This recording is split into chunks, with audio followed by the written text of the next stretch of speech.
বন্ধুরা, আজকে স্বপ্নের রান্নাঘর আমি তোমাদের সঙ্গে শেয়ার করবো কুঁড়ি। তো কুঁড়ি করতে লাগে এই যে আতপ চাল আর এই যে মাংস। তো মাংসটাতে যে আমি পাতি দেবো, একটু মাখিয়ে নেবো আর নুন হলুদ মাখিয়ে নেবো। দিয়ে দিচ্ছি পরিমাণ মতো নুন দিয়ে দিলাম, তেলও দিয়ে দেবো। এই যে তেলও দিয়ে দিলাম, দিয়ে আমি ভালোভাবে মাখিয়ে নেবো। দিয়ে আমি 10 মিনিট মতন একটু ঢাকা দিয়ে রেখে দেবো। দেখতে পাচ্ছ বন্ধুরা, এই যে চাল ভিজে নিয়েছি, চালটা আমি শিলে ভালোভাবে একটু বেটে নেবো। দেখতে পাচ্ছ বন্ধুরা, আমি চালটা এই যে এইভাবে বেটে নিয়েছি, খুব মোটাও না আর খুব পাতলাও না। এই যে এইভাবে আমার বাটা হয়ে গেছে। এটা দেখতে পাচ্ছ বন্ধুরা, আমি উনুনে কড়া বসিয়ে নিয়েছি, কড়া গরম হয়ে গেছে। এরপর আমি কুঁড়িটা তৈরি করবো, তার জন্য যে তেল দিয়ে দিচ্ছি কড়াই। এই পাচ্ছ বন্ধুরা, তেল গরম হয়ে গেছে। এরপর আমি তেলটাতে দিয়ে দেবো সামান্য 1 চামচ ঘি। এই যে ঘি দিয়ে দিলাম তেলটায় 1 চামচ। এরপর ফোড়ন দেবো আমি একটা তেজপাতা, 2টো কাঁচা লঙ্কা আর এই যে গোটা কালো জিরা। এরপর আমি দিয়ে দেবো এই যে পেঁয়াজ বাটা। পেঁয়াজ আমি ভালোভাবে মেখে নিয়েছি, পেঁয়াজটা আমি একটু ভালোভাবে ভেজে নেবো। বন্ধুরা, আমি পেঁয়াজটা ভেজে নিয়েছি ভালোভাবে, পেঁয়াজ ভাজা হয়ে গেছে। এরপর আমি দিয়ে দেবো আদা রসুন একসঙ্গে বেটে নিয়েছি, ওটা দিয়ে দেবো আমি 1 চামচ। এই যে দিয়ে দিলাম 1 চামচ। দিয়ে এটাকে আমি ভালোভাবে একটু ভেজে নেবো। আদা রসুন আমি ভালোভাবে ভেজে নিয়েছি। এরপর আমি দিয়ে দেবো শুকনো লঙ্কা বাটা 1 চামচ। এই শুকনো লঙ্কা বেটে নিয়েছি, ওটা দিয়ে দিলাম 1 চামচ। সেটাকে আমি ভালোভাবে একটু ভেজে নেবো।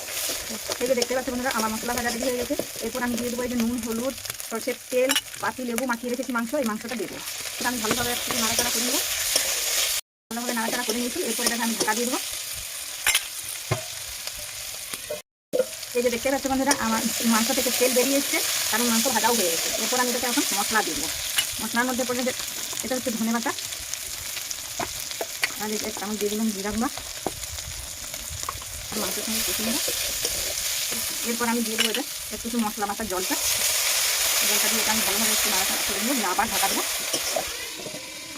ওইদিকে আমার মাংস কষা বসিয়েছি, ওটাও কষা রেডি হচ্ছে। আর এইদিকে যে আমি চালটা বেটে নিয়েছি, সেই চালটা আমি জল দিয়ে একটু গুলে নেবো। এই যে দেখতে পাচ্ছি বন্ধুরা, আর এই যে খুব সুন্দর এটা কষে নিয়েছি, কথা হয়ে এসছে, একটু রস আছে। তো তার মধ্যেই আমি এই চালটা যে আমি গুলে নিলাম, সেই জলটা এটা আমি ঢেলে দেবো। দিয়ে আমি সামান্য নুন দেবো, কারণ মাংসটাকে নুন হলুদ দিয়ে মাখিয়ে নিয়েছিলাম। এটা তো চালের গুঁড়ি, তাহলে এটাকেও একটু নুন দিতে হবে। এই যে একটু নুন দিয়ে দিলাম। দিয়ে এটাকে আমি ভালোভাবে একটু নেড়ে নেবো। এটাকেও আমি একটু ঢাকা দেবো। দেখতেই পাচ্ছি বন্ধুরা, কুঁড়ি কি সুন্দর রেডি হয়ে গেছে। আর একটু বাকি আছে, তারপরে 2টা উপকরণ দিতেও বাকি আছে, আমি ওগুলো দিচ্ছি, দেখে না। এই এখন দিয়ে দেবো আমি সামান্য একটু চিনি, গোলমরিচের গুঁড়ো দিয়ে দিলাম। এই যে গরম মশলা বেটে নিয়েছি, এটা একটু দিয়ে দেবো।